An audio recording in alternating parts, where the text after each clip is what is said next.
Captain Dave Miller stared out the viewport of the USS Caffeine, humanity's first deep space vessel capable of crossing the vast distances between star systems without everyone aboard dying of old age. The ship's name had been chosen in a global contest, beating out such renowned suggestions as Shippy McShipface and the Flying Metal Death Trap. "Captain, we're picking up something weird," Lieutenant Fritz called from his station. "It's not on any of our charts." Dave sighed. Of course they found something weird. Space was nothing but weird. That's why they were out here, to catalogue the weird, document the weird, and hopefully not get killed by the weird. "Define weird, Lieutenant." "It's a ship, sir. And it's shaped like a giant teapot." Dave blinked. "A teapot?" "Yes, sir. And it's hailing us." The main screen flickered to life, revealing what appeared to be a 7-foot-tall purple octopus wearing what Dave could only describe as a business suit. The creature's eyes, all 13 of them, blinked in sequence. "Greetings, humans." The octopus warbled. "I am Zeno, representative of the Galactic Council. We've been watching your species for some time, and we are pleased to announce that you are officially invited to join Galactic Society." The bridge crew exchanged glances. First contact, and it was with a giant purple octopus named Zeno. Humanity's sci-fi writers would be simultaneously vindicated and disappointed. "That's great news," Dave managed. "We're honored." Yes, very exciting." Zeno waved a tentacle dismissively. "But before you can join, you must be made aware of the law." "The law?" Dave repeated. "The law," Zeno corrected, emphasizing dramatically. "The single most important rule in the universe. Breaking it means immediate expulsion from Galactic Society and possibly extinction." Dave straightened in his chair. "I assure you we take rules very seriously." "Excellent. The law is simple. Never, under any circumstances, wake sleeping humans." The bridge fell silent. "I'm sorry," Dave said slowly. "The one galactic law is about not waking us up." "Precisely," Zeno shouted, 13 eyes widening in unison. "Whatever you do, never wake them. Your own kind understands this instinctively. You have sayings about it. Let sleeping dogs lie, except you're the dogs. We've observed that even human mates will tiptoe around sleeping partners rather than disturb them. Your species knows. Somewhere deep down, you know." Dave exchanged confused glances with his crew. "With all due respect, Zeno, that seems like an oddly specific law." "Captain Miller." Zeno leaned closer to the screen, voice dropping to a whisper. "There are things about your species that you don't understand. Terrible, wonderful things. Whatever you do, let sleeping humans sleep. The universe depends on it." 6 weeks later, the USS Caffeine docked at what the crew had started calling space on a massive spinning station at the center of galactic politics. Dave led a small delegation through gleaming corridors filled with species he couldn't begin to describe, most of whom gave the humans a suspiciously wide berth. "Is it just me, or are they all staring?" whispered Communications Officer Patel. "Maybe they've never seen bipeds before," suggested Lieutenant Fritz. Actually, came a melodic voice from behind them. "They're terrified." Dave turned to find a tall, elegant being with pale blue skin and what appeared to be stars twinkling beneath its surface. It wore an elaborate headdress that seemed to float above its head. "Dissel. Gel. Ambassador Krilox," the being said with a slight bow. "I've been assigned as your liaison. And to answer your unasked question, yes, they're terrified of you. All of you. Your reputation precedes you." "Our reputation?" Dave asked. "We just got here." Krilox guided them into a private conference room where holographic displays showed Earth from various angles. "Your species is unique in the galaxy," Krilox explained, gesturing to the displays. "Most life evolves naturally. Humans were manufactured." A tense silence fell over the human delegation. "I'm sorry, Dr. Eliza Rodriguez," the mission's xenobiologist finally said. "Are you suggesting we were created?" "By the architects, yes," Krilox nodded. "An ancient race that disappeared eons ago." They left behind various technologies, warnings, and you. The displays shifted to show what appeared to be ancient alien text alongside images of early humans. The architects were master bioengineers. They created various species for specific purposes, and the Vraxians for terraforming, the Kulari for mathematics, and humans. Krillox paused dramatically, for war. Dave laughed, then realized Krillox wasn't joking. Wait, seriously? We're not warriors. Not consciously, no. The architects built failsafes into all their creations. For humans, it was sleep. When well rested, you're perfectly reasonable beings. But the text is quite clear about what happens when humans are sleep-deprived. Krillox pressed a button, and the holographic display showed what appeared to be ancient footage of humans doing impossible things, lifting enormous weights, moving with blinding speed, seemingly ignoring mortal wounds. What you're watching is from the Great Conflict, nearly 50,000 years ago. The architects deployed sleep-deprived humans against their enemies. The results were apocalyptic. The room fell silent as the humans watched their supposed ancestors performing feats that defied physics and biology. "This is absurd," Dr. Rodriguez finally said. "Sleep deprivation makes humans weaker, not stronger." "That's what your conscious mind believes," Krillox said with something like pity. "A protection mechanism. The architects programmed you to think sleep deprivation impairs you to prevent accidental activation. But the truth is, it unlocks your full capabilities. So let me get this straight," Dave said slowly.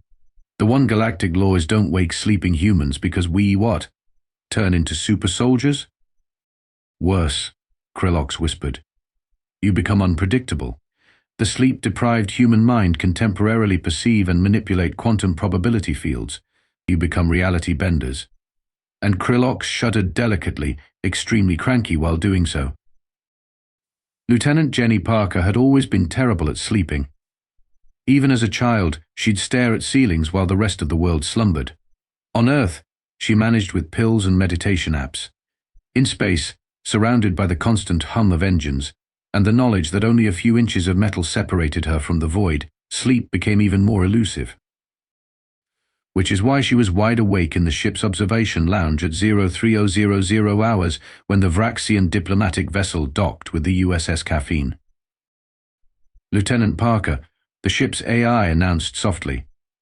"Captain Miller requests all senior staff report to conference room B to greet our visitors." Jenny groaned. "Tell him I've been awake for 37 hours straight and I'm starting to see sound." "I'll relay your exact message," the AI replied with what Jenny swore was a hint of sarcasm. 15 minutes later, a very disheveled Jenny entered the conference room, where Captain Miller was mid-handshake with what appeared to be a sentient cactus. "Ah, Lieutenant Parker," Dave said with forced cheer. "This is Ambassador Vrax of the Vraxian Collective. They've come to discuss cultural exchange." Jenny managed something approximating a smile. The Vraxian made a sound like sandpaper on glass, which the translator rendered as, "The human appears damaged. Is it dying?" "Just sleep-deprived," Jenny mumbled. The room went silent. The Vraxian spines all stood on end. "Did you say sleep-deprived?" the translator whispered. Dave laughed nervously. "Just a small case of insomnia. Nothing to worry about." The Vraxian backed away slowly. "You brought a sleep-deprived human to negotiations. Are you insane?" What happened next would later be described in the official report as an unfortunate cultural misunderstanding. But what actually occurred was that the terrified Vraxian attempted to sedate Jenny with what they considered a mild tranquilizer. Unfortunately, Vraxian biochemistry being what it was, the compound had the opposite effect on humans. Jenny felt like someone had injected espresso directly into her eyeballs. The world suddenly seemed both sharper and somehow less solid. She could swear she saw the air molecules vibrating. "Are you okay, Lieutenant?" Dave asked, noticing her strange expression. "I can taste time," Jenny replied. Then she sneezed. The sneeze, by all physical laws, should have been just a sneeze. Instead, it somehow inverted the gravity in the conference room for 3.7 seconds. Everyone except Jenny briefly floated toward the ceiling before crashing back down. What the hell was that? Dave demanded from the floor. The Vraxian was making a high-pitched keening sound that the translator couldn't process. I think, Jenny said slowly, staring at her hands in wonder, I think I just proved Ambassador Krillok's right. News of the incident spread through the galactic community faster than light, which should have been impossible but somehow wasn't. Within hours, 3 species had withdrawn from scheduled meetings with the human delegation. Within days, rumors circulated about the awakened human weapon. The USS Caffeine received an emergency transmission from Earth, reports of strange phenomena occurring in cities worldwide, as the news caused a global insomnia epidemic fueled by anxiety and curiosity. We've got a problem, Dave announced to his senior staff. The Draxan hegemony has deployed a battle fleet toward Earth. Apparently, they've decided we're too dangerous to be allowed to continue existing. That's a bit of an overreaction, Dr. Rodriguez commented. Is it, though? Lieutenant Fritz countered. Did you see what Parker did in the gym yesterday? She bench pressed the actual bench, not the weights the entire weight bench. All eyes turned to Jenny, who hadn't slept in nearly a week. Dark circles ringed her eyes. Her hair stood at odd angles, and she was currently stirring her coffee with a pen that was somehow phasing through the solid cup. I'm fine, she insisted. Never better. I can see through time now. Did you know next Thursday doesn't actually exist? It's just a collective hallucination. Dave pinched the bridge of his nose. The Draxan fleet will reach Earth in 72 hours. Even at maximum speed, we can't get back in time to help.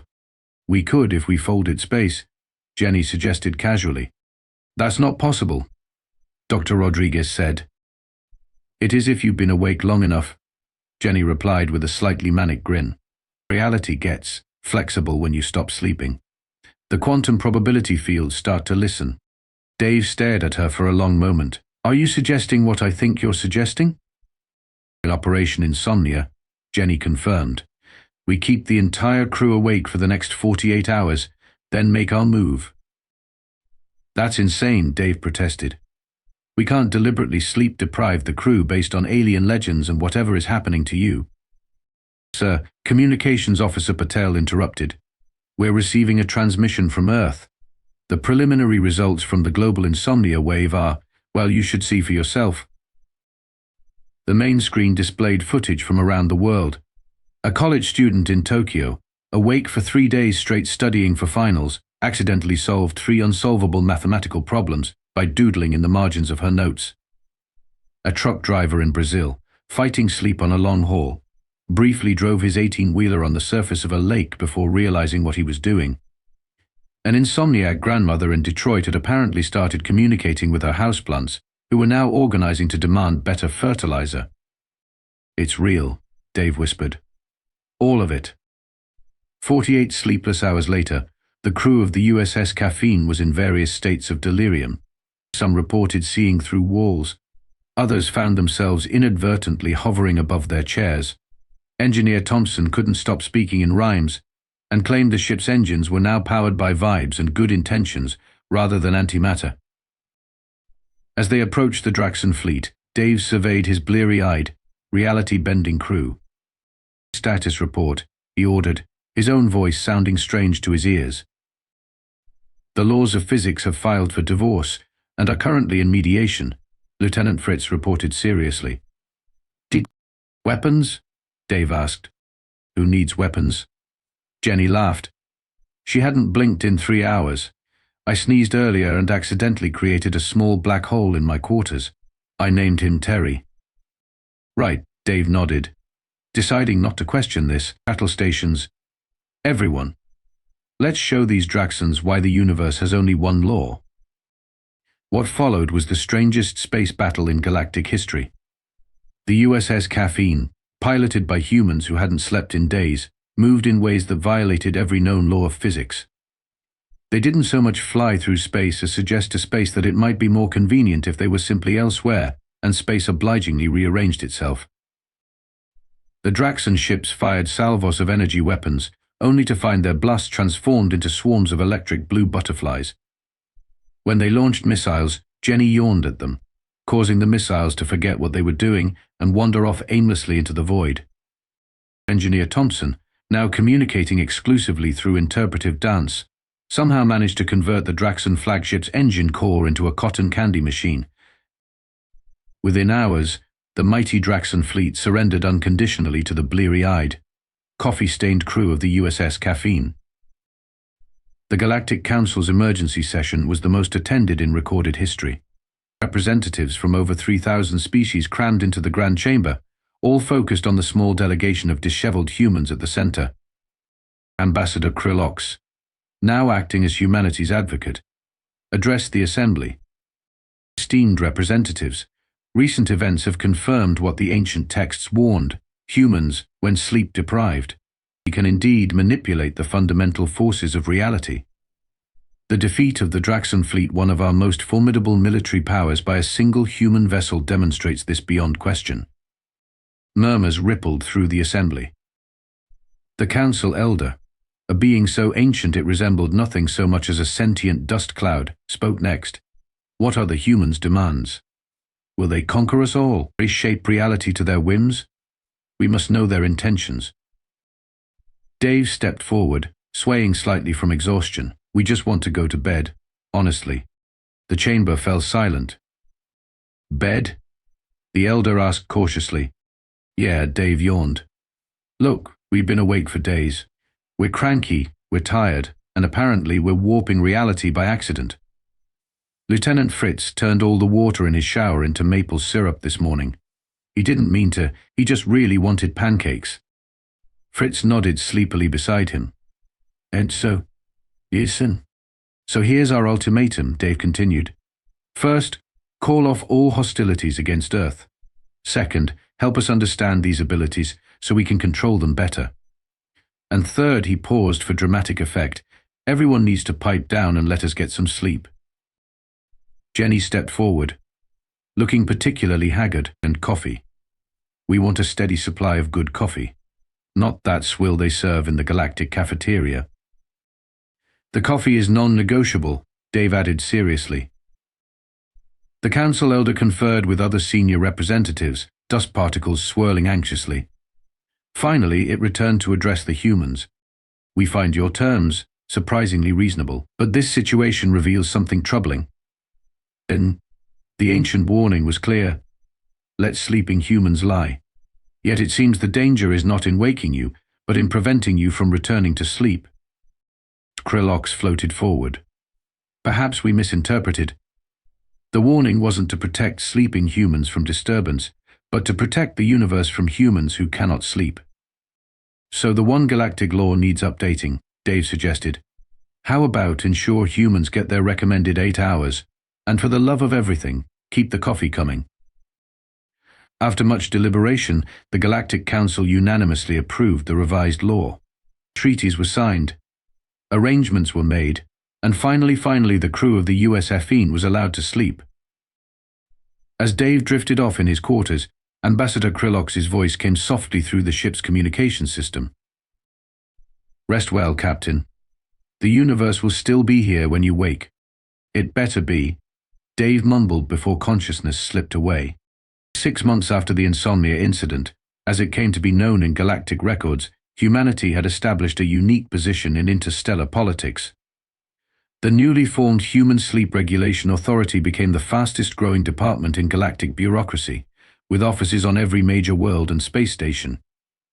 Signs in multiple languages appeared in human quarters. Quiet please, humans resting and disturb at your own risk. Special soundproofed sleeping chambers were installed on all ships carrying human crew members.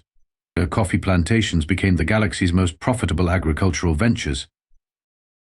The cranky Human Defense Force was established as an elite military unit, though its members spent most of their time in comfortable beds.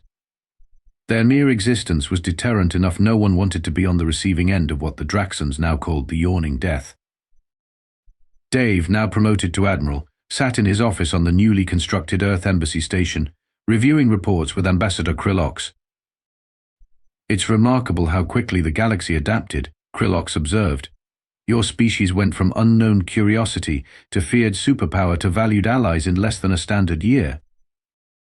Amazing what a little sleep deprivation can do, Dave chuckled, sipping his premium alien coffee. The architects knew what they were doing, Kryllox mused, creating a species with such potential but building in a simple off switch. Sleep. About that, Dave set down his cup. Dr. Rodriguez has been studying the ancient texts you provided. She's found something concerning. Kryllox's star-flecked skin pulsed with anxiety. Oh. The texts don't just warn about sleep-deprived humans. There's a passage about what happens when humans get too much sleep. Kryllox froze. Too much sleep? What happens then? Dave shrugged. No idea. The passage was damaged, but given how reality bending works with too little sleep. I'll alert the council immediately, Kryllox said, rising quickly. We need research protocols, monitoring systems. An alarm suddenly blared throughout the station, cutting off Kryllox mid-sentence. Warning, anomaly detected in human quarter 7G, oversleep incident in progress. Dave and Kryllox exchanged horrified glances before racing toward the indicated section. They arrived to find a security team surrounding the quarters of Lieutenant Jenny Parker, who had reportedly been sleeping for 16 hours straight after a week-long diplomatic mission. What's happening in there? Dave demanded. The security chief, a four-armed reptilian, looked grim. Sensors detect massive energy fluctuations. And, sir, gravity is increasing around her room. It's like she's dreaming the universe into a new configuration. Wake her up, Kryllox ordered, carefully but immediately. As alarms continued to blare, Dave couldn't help but laugh at the irony. The universe had feared waking sleeping humans, when all along the real danger was letting them dream too long. The new galactic law was amended once more. Humans require precisely 8 hours of sleep. No more. No less. And someone please hide the snooze button,